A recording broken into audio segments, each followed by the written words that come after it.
തൊഴിലില്ലായ്മ കേരളത്തിലെ ലക്ഷക്കണക്കിന് ചെറുപ്പക്കാർക്ക് തൊഴിൽ കൊടുക്കാതെ PSC നോക്കുകുത്തിയാക്കിക്കൊണ്ട് പിൻവാതിൽ നിയമനം നടത്തുന്ന പിണറായി വിജയനെതിരായിട്ട് ശക്തമായ വിധിയെഴുത്ത് വേണം. വർഷം 2 കോടി തൊഴിലവസരങ്ങൾ ചെറുപ്പക്കാർക്ക് തരുമെന്ന് പറഞ്ഞ് പറ്റിച്ച നരേന്ദ്രമോദിക്കെതിരായി വിധിയെഴുത്തുണ്ടാകണം.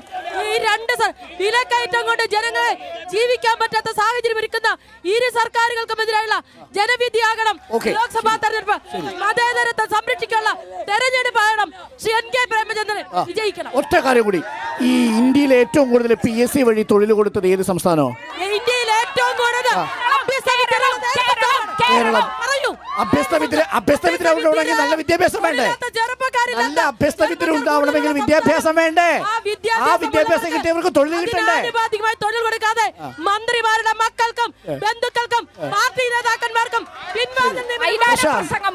മറുപടി